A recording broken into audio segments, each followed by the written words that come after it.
तप्त कंचन गौरंगी राधे वृंदावनेश्वरी वृषभानु सुत देवी प्रणमामि। वंशकल्पतरुभ्यश्च कृपा सिन्धुभ्यश्च पतितनां पावनेभ्यो वैष्णवेभ्यो। जय श्री कृष्ण चैतन्य प्रभु नित्यानंदा श्री अद्वैत गदाधर श्रीवास आदि गौर भक्त। हरे कृष्णा कृष्णा कृष्णा हरे हरे, हरे Ram Ram Ram. So we request most of you, all of you, every one of you to please keep your video on so we know you're there. Just like I have turned mine on so you can see me on there. Please keep your videos on. Jai, thank you so much. Okay, we start. Let me share my screen. I think it's this screen.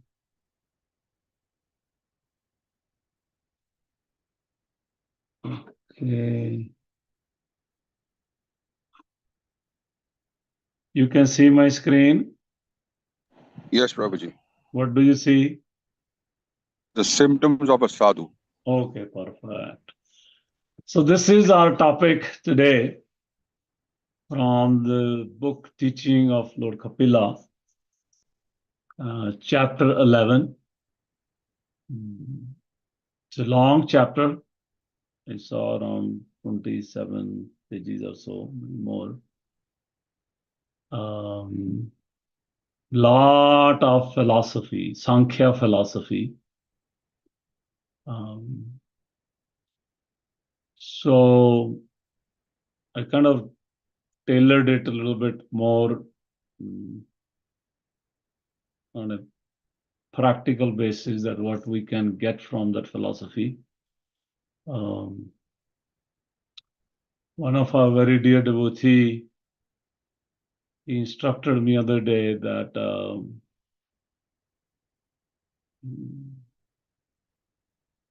we can talk more about Srila Prabhupada. We're talking less about Srila Prabhupada in our lectures, in our kathas, in our conversations. So I will keep that in my mind. As our Gaudiya Vaishnavas, devotees, all of you must have experienced, I personally experienced that in these last 100 years, if you want to see a sadhu, I was thinking, who else can be a better example than His Divine Grace, A.C. Bhaktivedanta Srila Prabhupada. So we will see some of the symptoms of sadhu through the lens of Srila Prabhupada's life. Some examples. So in this particular chapter, there are 4 verses. So this chapter actually came from Srimad Bhagavatam, Canto 3, chapter 25, verse 21, 22, 23, and 24. Those 4 verses constitute this one chapter, the symptoms of a sadhu. And Srila Prabhupada's lectures on those verses and purports on those verses, that's what constitute this particular chapter 11 of the teaching of Lord Kapila, the symptoms of a sadhu. So we will touch upon those 4 verses with some examples, so it makes sense to all. It makes it easier to all of us to understand the symptoms of a sadhu. So first verse, Lord Kapila is explaining to his mother Devhuti, the qualities of a sadhu, the symptoms of sadhu also how sadhu behaves, how he sits, how he walks, how he thinks. So these are the qualities Lord Kapila explains to Mother Devhuti. Verse number 21. Titakshava karunika suhridha sarvadehi. Now, ajat shatrava shantaha sadhava sadhu bhushana. Titakshava, the sadhu is tolerant. Karunika, he is very kind. He's very merciful. He's very caring, loving. Karunika. So Hridha Sarva Bhutanam, his friend. So Hridha means friend, not a regular friend, friend from the heart. Not you need something, you become somebody's friend, but Swarda means friend from the heart, from the heart. That means he's your well-wisher from his heart. Sarvadehina, all the living entities, he's friend to all. And then Ayat Shatrava, he has no enemy. Shanta is very peaceful. Sadhava, he abides by the scriptures. Sadhu Bhushana, these are the characteristics of a sadhu. These are the Bhushana, these are the ornaments of a sadhu. Bhushana literally means ornaments, jewelry. What jewelry sadhu will need? He needs his kanthi mala, and he needs his tilak on his forehead.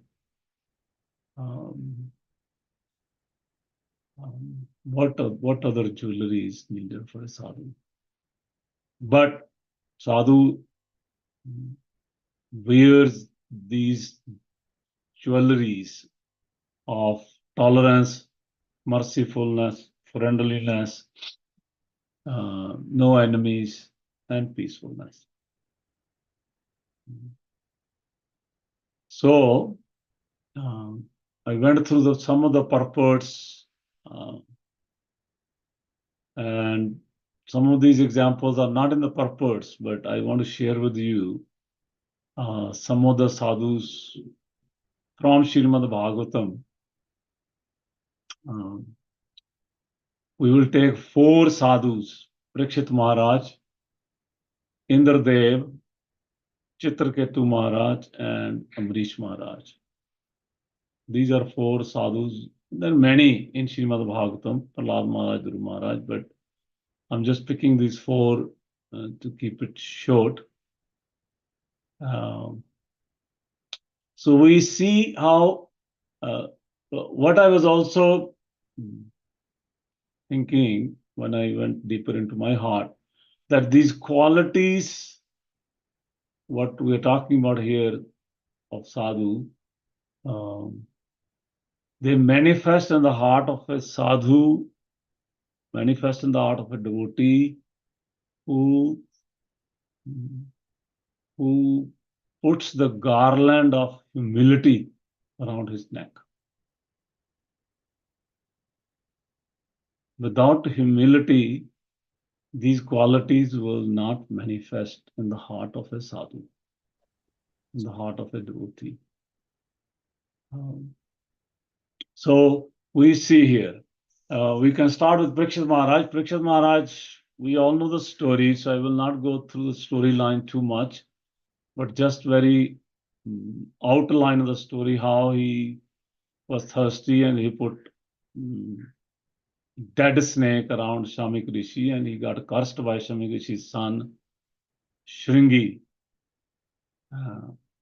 So it's explained that when Parikshit Maharaj went back, he was utterly regretful and repentful. He was going through the repentance that why I did what I did, why the divine will, the will of the providence, why will of the providence made me to do this act. This is like a black spot on my family tradition. I belong to the family of Pandavas. Arjun is my grandfather. And this is, so he's feeling very, very remorseful.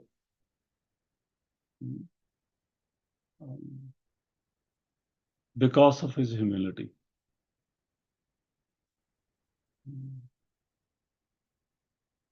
And when he got the message from disciple of Shamik Rishi that you have a curse that you will die in 7 days, it's explained that Parikshit Maharaj, he showed that Shanta, that peacefulness. He was very happy to go through the atonement of his offense. He did not try to justify because he's Shanta, he's peaceful. He's not agitated. He was a king, he had the power, Srila Prabhupada writes in the purport, he had the power to counter curse Shringi. But because he was humble, he was tolerant, he accepted his mistake, he was repentful, he was remorseful, he was regretful, and he realized that I must atone, I must go through this curse of dying in 7 days. It's okay. On the other side, we see Shamik Rishi. He is also very remorseful. So we can see here, it's not just Parikshit Maharaj is here, a sadhu, but Shamik Rishi also chastised his son. That why would you curse king of our kingdom for dying in 7 days? That's very disproportional to what he did. It was small little mistake. And it's my mistake, Shamik Rishi is saying. It's amazing how many sadhu qualities Shamik Rishi had. He was saying, it's my mistake that king came and I did not open my eyes. I was absorbed in my meditation. So it's my fault that I did not serve a glass of water to the king. So that what makes devotee Shanta. That what made Parikshit Maharaj Shanta. Not trying to justify the mistake, but taking it as a face value and considering that this is some offense I have committed, I must atone now, I must go through. And Parikshit Maharaj was also very careful. It's explained by our acharyas that he did not go back to Shamik Rishi and ask for sorry, because he did not want to break the heart of Shamik Rishi. Shamik Rishi already is very sad and unhappy that this has happened. My son has cursed and I was not able to serve. So if Parikshit Maharaj has gone back to Shamik Rishi to say sorry, then he would feel even more embarrassed. So this quality of Parikshit Maharaj of understanding the emotions of a devotee, emotions of Shamik Rishi, that's very dear to Krishna.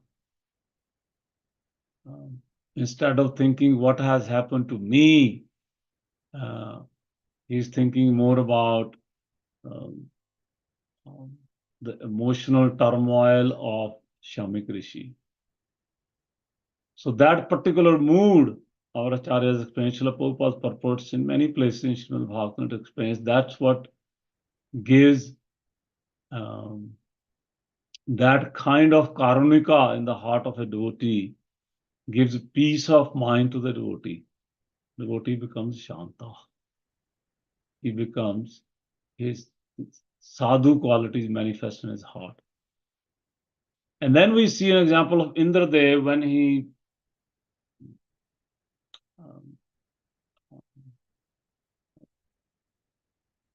in Vrindavan, in Govardhan, he's trying to, he's mad at all the Brajavasis, and Krishna lifted the Govardhan hill. We know the story. But now Indradev, when it's all said and done after 7 days, Indradev realized that he made a mistake.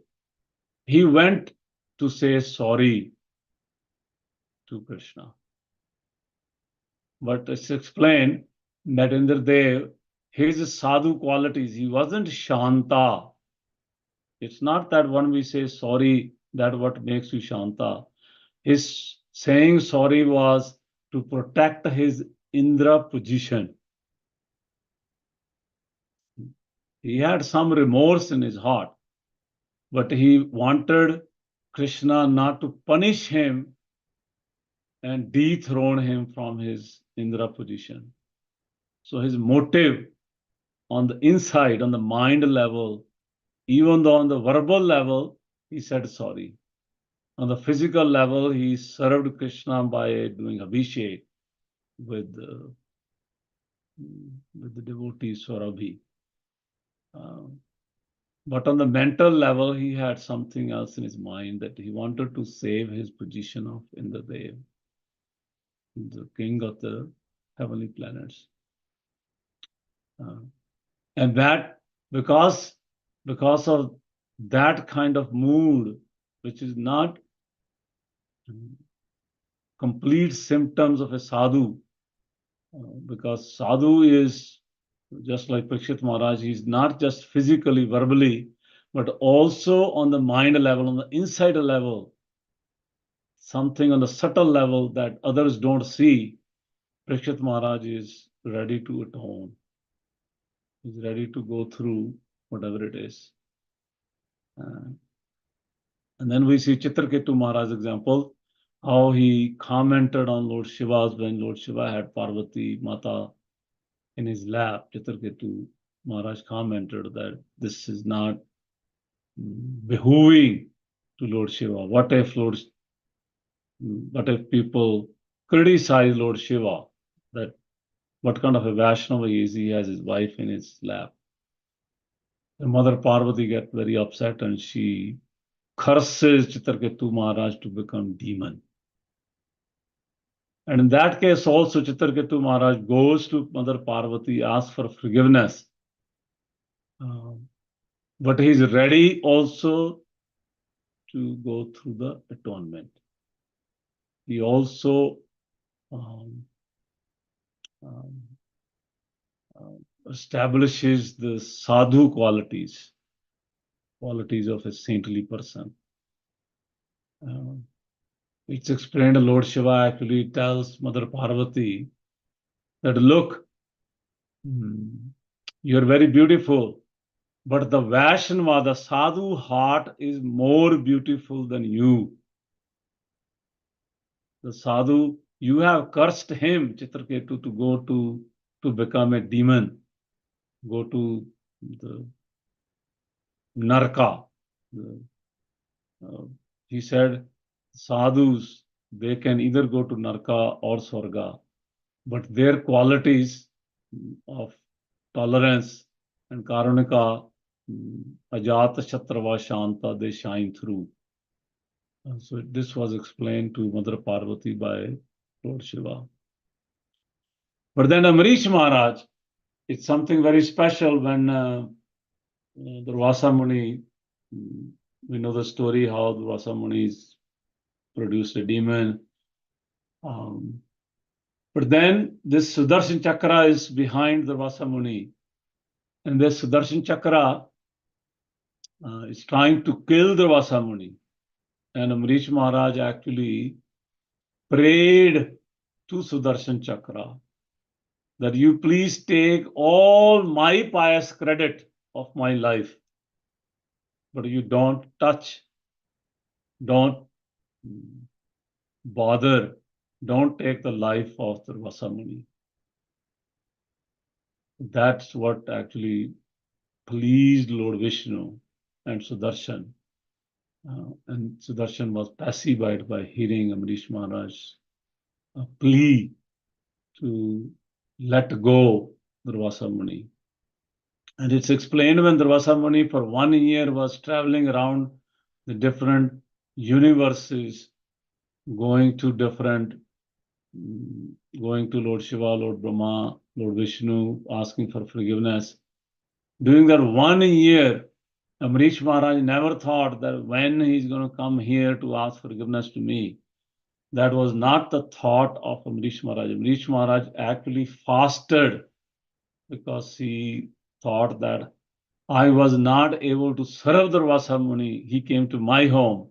Therefore, until and unless he comes back and takes prasad at my home, I will not eat. He did not take food for 1 whole year. It's only after Durvasa Muni came and Sudarshan Chakra was pacified. And then Amrish Maharaj tells Durvasa Muni that I have committed an offense against you, that you have come and I was not able to serve you prasad. You please take prasad. Only then I will take some prasad. So Amrish Maharaj quality of this Ajat Shatrava, no enemy, Shanta Sabhav, very peaceful. Swarda Sarvas Dehina, those qualities are the best of the sadhu's qualities.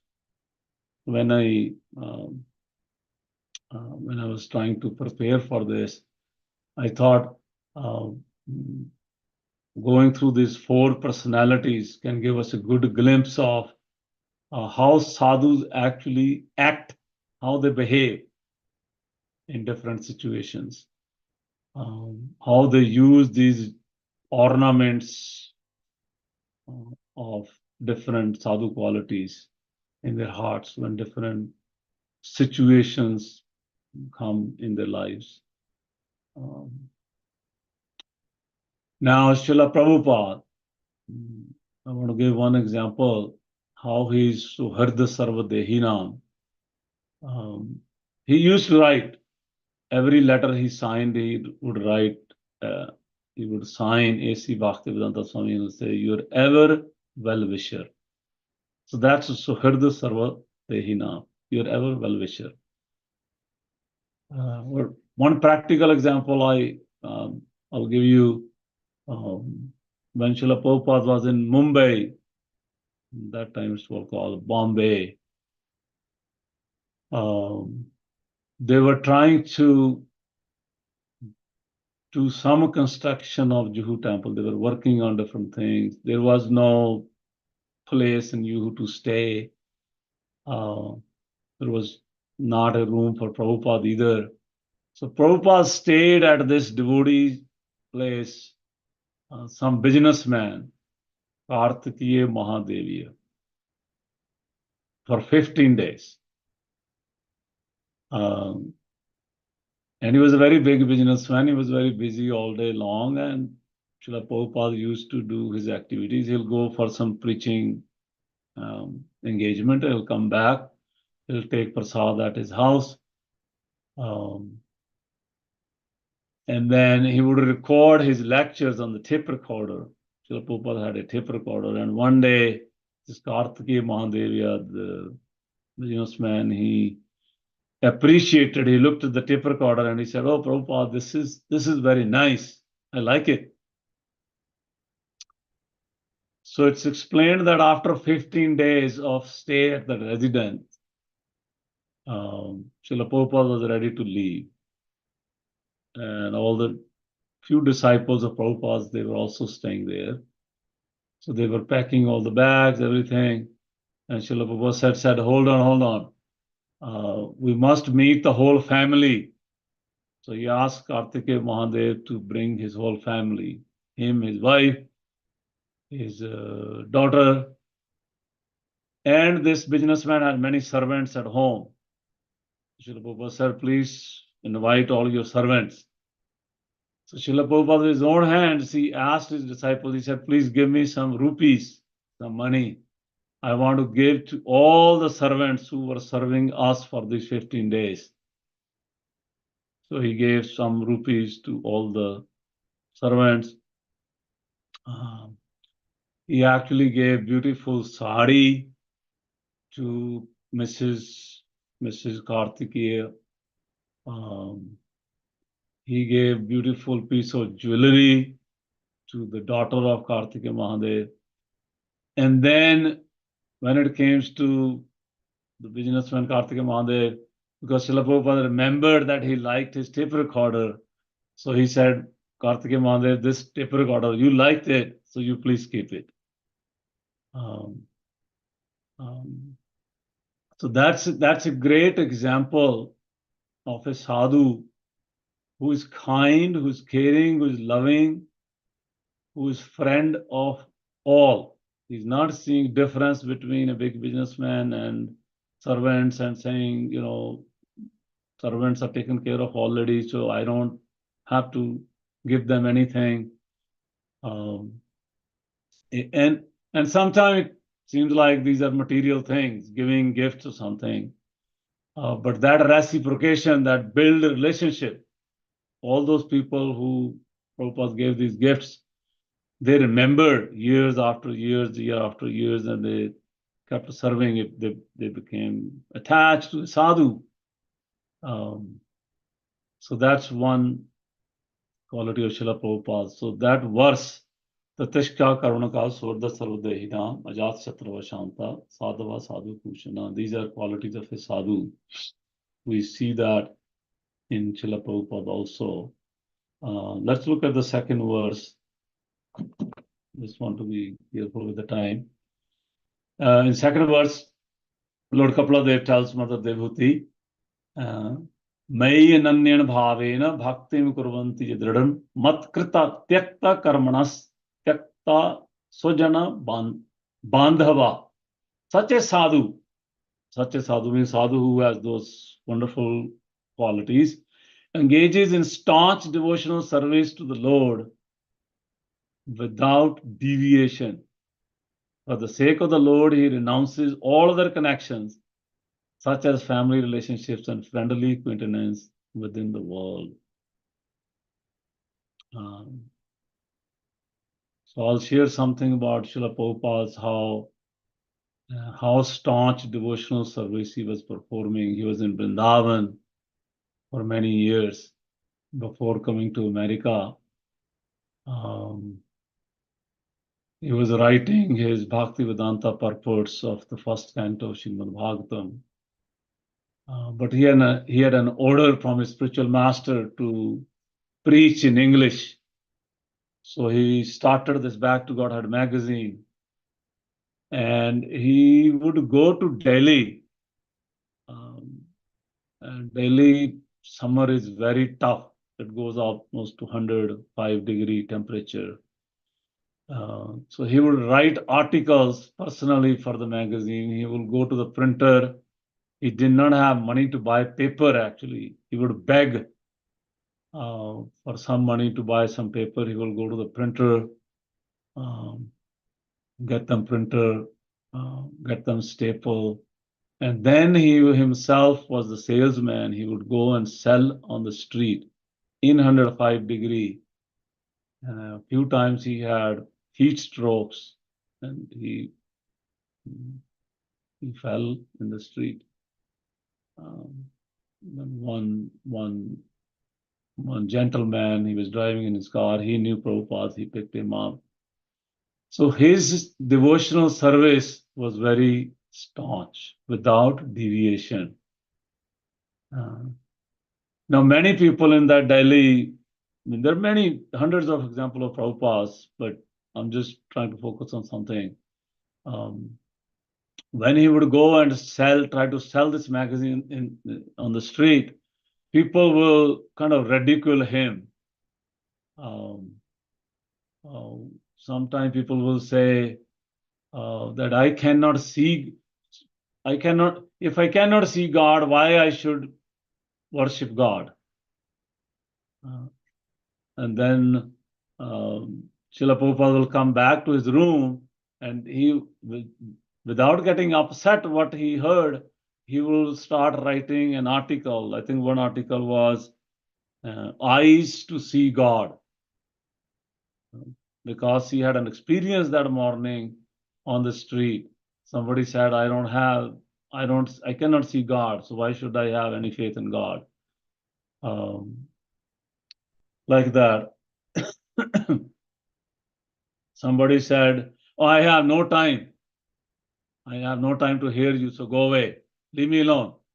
We see sometime when we go for book distribution, some devotees get those kind of sarcastic comments. So Srila Prabhupada would come back and he will start writing an article, No Time, Modern Man Disease. So he would use these sarcastic and comments that's insulting to him. But he will not get discouraged without deviation, and he'll come back and he'll use the same those comments to write more articles for his next version of the magazine. So such a wonderful connection with Krishna consciousness. Srila Prabhupada actually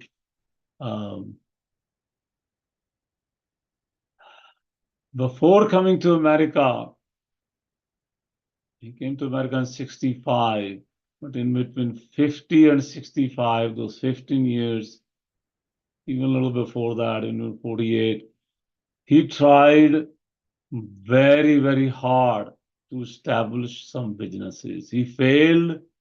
It's explained 6 times.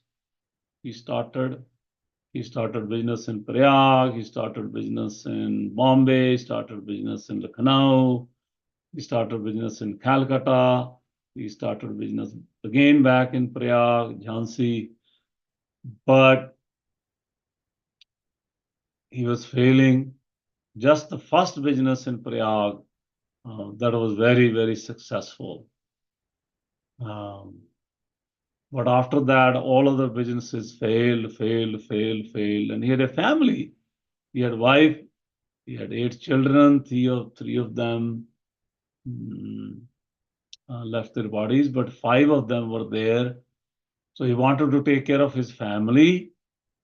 But at the same time, he also wanted to take care of his order of his Gurudev that preach in the English language.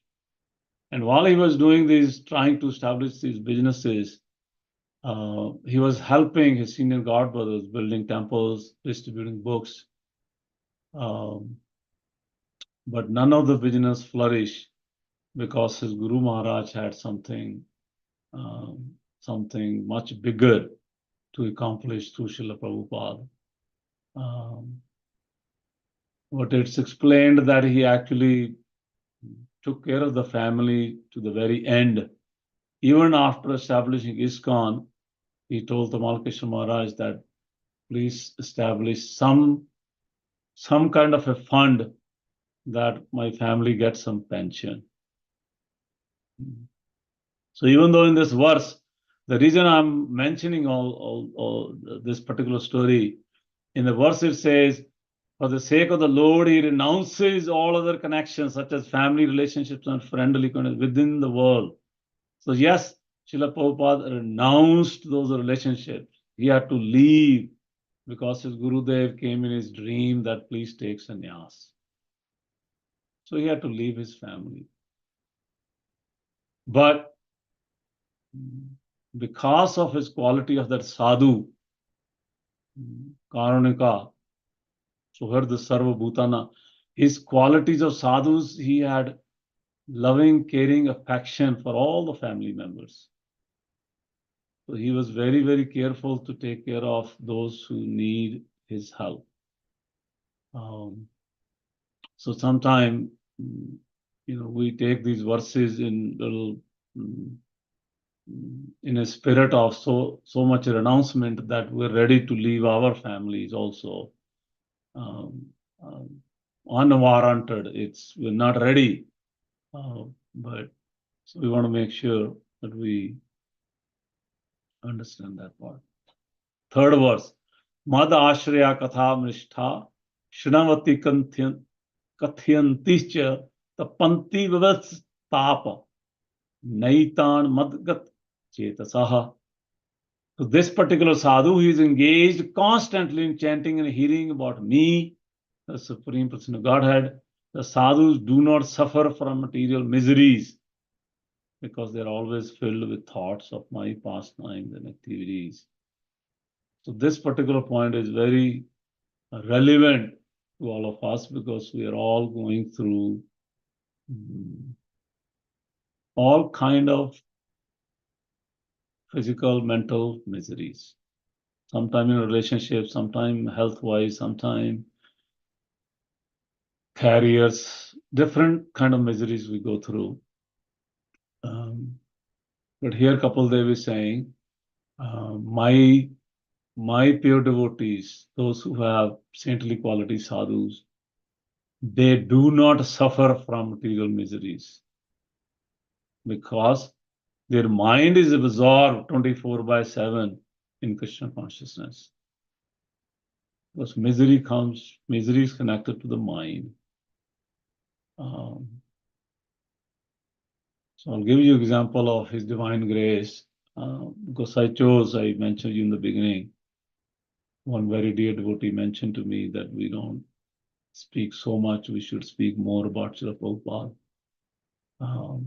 So I'll share one example of how Srila Prabhupada, when in 1965 in August, when he boarded the Jaladuta on the day 13th in Jaladuta, he had 2 heart attacks back to back. On day 13, he had a heart attack. Day 14, I believe, he had a heart attack. And he had very severe pain in his chest. He was thinking almost like leaving this body. And in his mind, he was thinking that if I have a third attack, there is no way I will survive.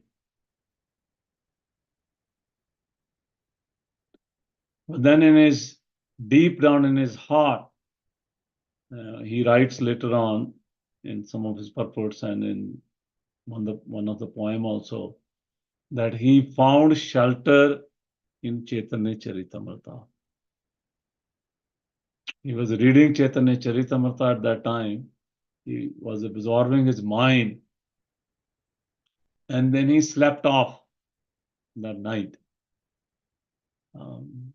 Thinking about Chaitanya Mahaprabhu, thinking about his Vrindavan stay for these 6 years in Radha Damodar temple, writing the purport, thinking about his Gurudev, thinking about his senior God brothers. He's thinking and he slept off. And at night time, Srila Prabhupada writes, when he was talking to some of his disciples, they asked him, please share with us your experience from the Jaladuta. So he tells them that at night time he saw Krishna came in his dream.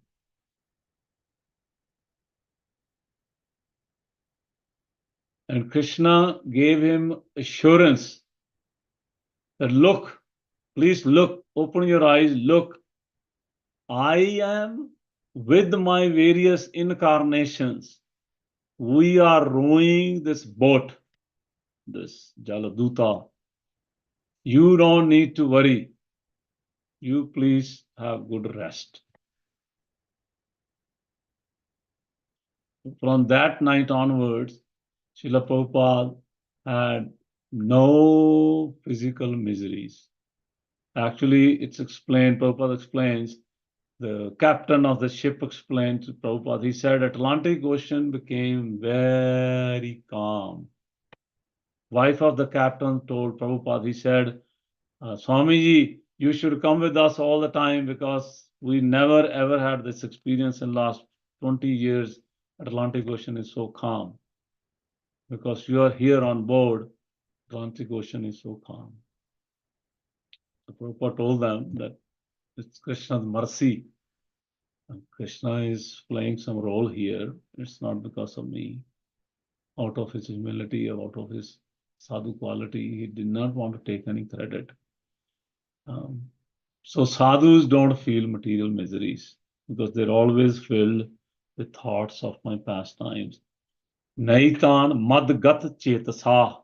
Chetasa means their minds, their hearts, their thoughts. Man mana bhab bad bhakto madhyaji mam namaskuru. Man mana, their minds are fully absorbed in my thoughts, thinking about me, thinking about my service.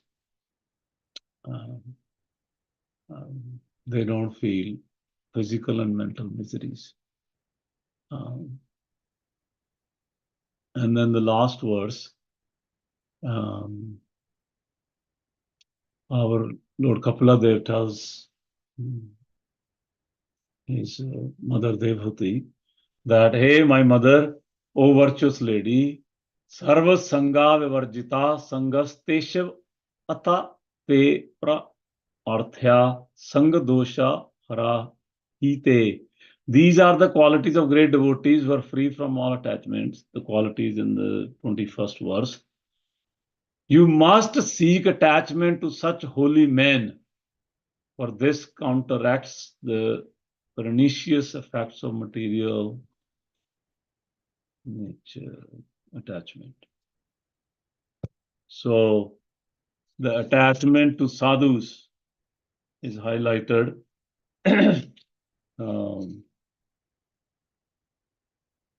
because attachment to spiritual master, attachment to sadhus, that's our only shelter. That's the instructions of Lord Kapila Dev to his mother. One disciple of Srila Prabhupada asked Prabhupada, we heard that trees look very beautiful when they bear fruits. Mother looks very beautiful when she has children. Please tell me, disciple is asking Srila Prabhupada, please tell me, Prabhupada, when a disciple looks beautiful.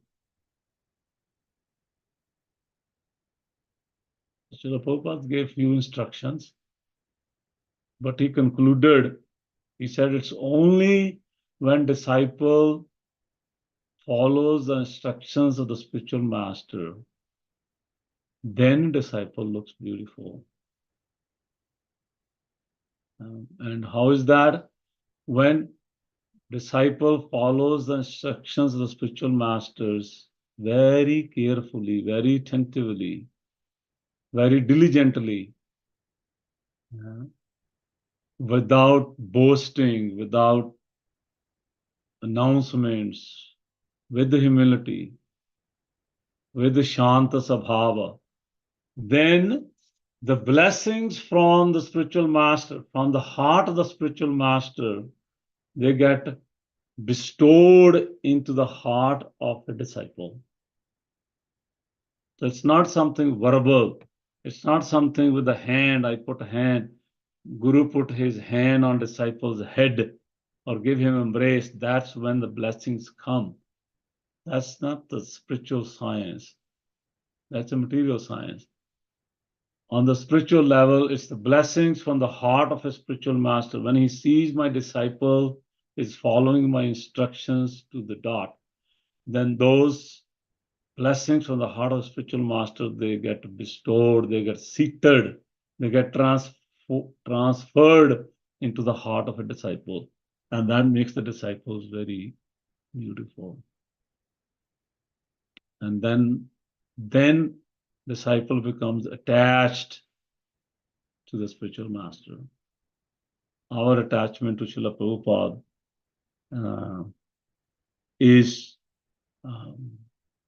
can manifest by following the instructions of Srila Prabhupada. Srila Prabhupada himself only saw his Gurudev in 10 years, maybe 10 times. And every time he only heard some katha from Guru. Not necessarily he had personal instructions all the times. Only once or twice he was told to preach in English language.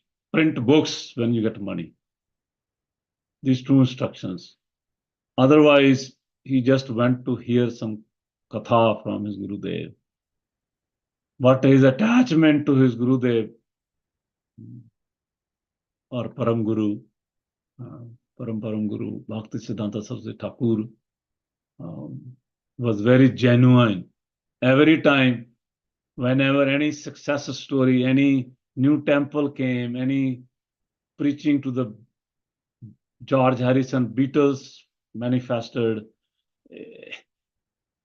big Rath Yatra happened, anything happened, he would call his disciples and he'll say to his disciples, Srila Prabhupada will say very clearly, he'll say, my Guru Maharaj, Bhakti Siddhanta Saraswati Thakur, he saved me. And then he sent all of you, to serve in his mission of distributing mercy of Chaitanya Mahaprabhu to this world. So Srila Prabhupada will take himself out of the equation. It's his disciples, all these wonderful Vaishnavas of the Western world, and some from Indian continent. But he will take himself out of the equation. He'll say, it's you and my Gurudev, Bhaktivedanta Saraswati Thakur. That's the relationship. You came, you're sent by him to serve his mission, to distribute the mercy of Chaitanya Mahaprabhu all over the world. So we can see his genuine attachment to his spiritual master by giving, at every juncture of his life, giving credit to his spiritual master. So that's the attachment here Lord Kapila is mentioning to his mother Devhuti. That kind of attachment to a spiritual master, not necessarily physical attachment, not necessarily going everywhere where Gurudev is going and trying to find his clothes where I can wash and trying to. No, sometimes that, Srila Prabhupada said, sometimes that can be like, fly or mosquito bothering the body of the spiritual master. So we must be very careful. Attachment on a subtle level, on a genuine level. So these are some of the instructions. We will stop here. I have another meeting in a few minutes. So we'll give 5 minutes for some comments, some reflections, and then 8 o'clock we will close.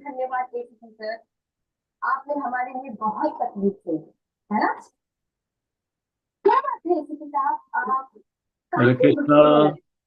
Some Mataji needs to mute. Okay. Any comment? Any reflection? Hare Krishna Prabhuji, Dharmat Pranam, nicely explained. Let us understood. I have one curious question. Is Prabhupada's children are very active, highly involved in Hare Krishna movement?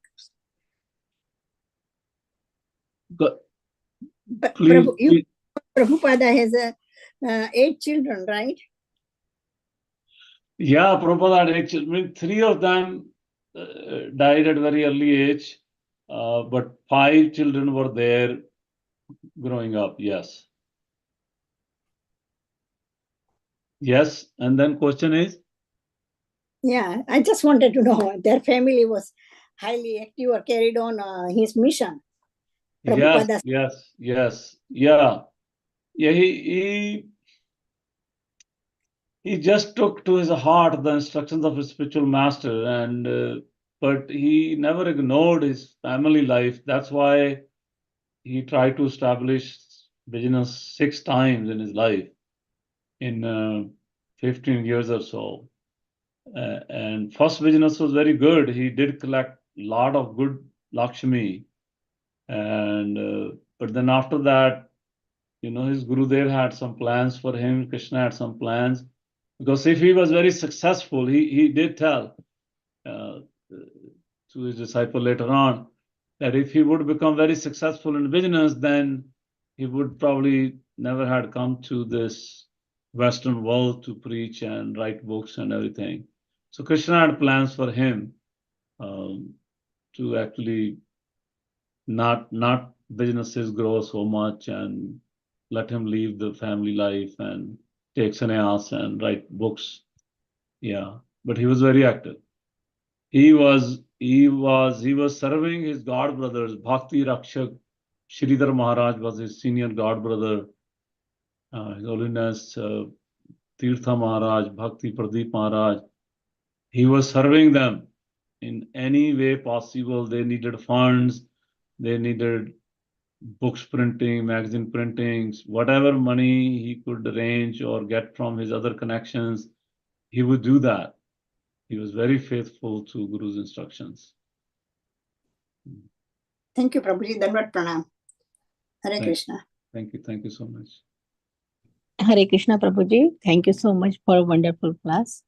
Hearing about Srila Prabhupada, and you mentioned like we should talk about Srila Prabhupada. Yeah, we should, Prabhuji. I always think because of him only we are doing all these things. What we got, people, we don't have that much value. But because of Srila Prabhupada, we got like very priceless thing. So I just wanted to share that one day Srila Prabhupada was giving lecture, and one man, very poor man, he just got a tissue roll for the toilet and he put it there, and then he was telling his disciple that is a devotional service. So how much compassion he has, like it's like very insignificant thing, but the vision of Srila Prabhupada, he didn't say, oh, he just got that. Maybe normal, ordinary people, they think like that. Oh, it's just a tissue roll. But how his vision is, this is the starting of devotional service.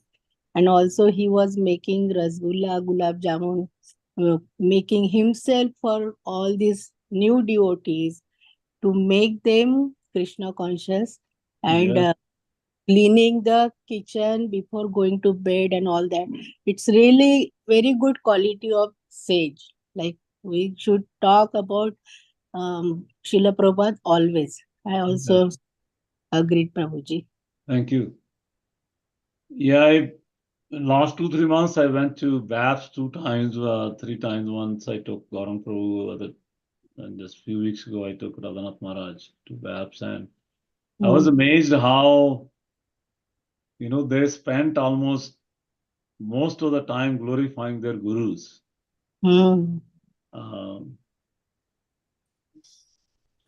With Gaurang Prabhu also, with Radhanath Maharaj also, they were talking about their different gurus, the current gurus and the previous gurus, glorifying them a lot. So yeah, we definitely need to put more effort glorifying Srila Prabhupada and our Guru Parampara.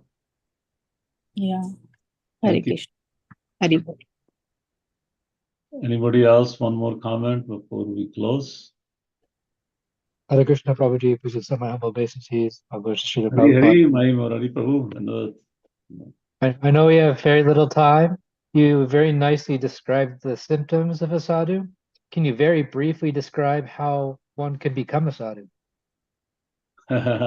You are already a sadhu.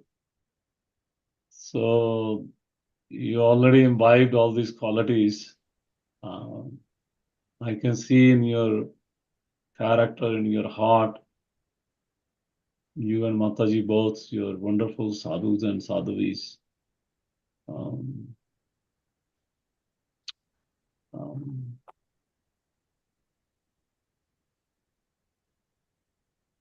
Prabhuji, I appreciate that, but I don't think I'm tolerant enough, nor patient enough. There's once I think I'm tolerant enough, Krishna throws something at me to test my tolerance, and so I don't feel that I am sadhu. That's your humility. But the best thing is, not the best, the only way to develop these qualities is to find devotees who have these qualities. There is no other. To hear about Parikshit Maharaj qualities and Chitraketu Maharaj and Prahlad Maharaj, Dhruv Maharaj, and Amrish Maharaj. But unless you see an example, hearing sometimes does not sink into the heart. Most of us have to see some example, 1 example, 2 example, 3 example amongst ourselves It could be in the family. Husband might find wife as a great example. Wife might find husband as a great example of a sadhu. Or somebody in the congregation, in the sangha. Once you find that devotee, that particular living entity who has sadhu qualities, then we just follow. We feel inspired by their qualities, just like our young boys and girls now, especially boys, they are into mridanga playing. So they find some mridanga player model and they say, okay, I want to learn the way he's playing his beats. And then they rub off and then they ask that person, all kind of questions. How you're playing this, how, at what point in the kirtan I can go this way, that way. So yeah, finding a friend, finding a person in our sangha is the way to develop these sadhu qualities. There is no shortcut. Staying at home and not associating with anybody, worrying. Now, association has a other angle also. In association, you might find some not so sadhu qualities, and then you're worried. Sometimes devotees worry. Oh, I'm not going to find much sadhu devotees, so I maybe I should not go to association. So that's another extreme. But just like a chataka bird, wait and wait for the raindrops to come. He doesn't drink any other water other than the raindrops. So similarly, if we are sincere, then that raindrop will come to quench our thirst. That particular sadhu will appear in our life. And they don't have to. Srila Prabhupada writes in many of the purports, sadhu doesn't mean in a saffron color with long beard, long hair. That's not sadhu. In India, sometimes we take that for granted. That sadhu means long beard, long hair, saffron color. Otherwise, you're not a sadhu. That's not the idea. I think we should end here so I can go to my other meeting. Thank you so very much for allowing me to share something with all of you for my own purification.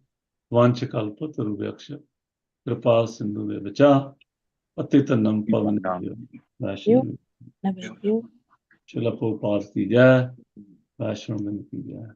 Vineet Prabhu, please take over. Hare Krishna. Thank you, everyone. Sorry, Thank you. Paramanand, right? Paramanand? Yes, Prabhuji. Sorry, I said Puneet. I'm sorry, please forgive me. Hare Krishna. Thank you, Prabhuji. Dandvat pranam. Thank you. Hare Krishna. Hare Krishna.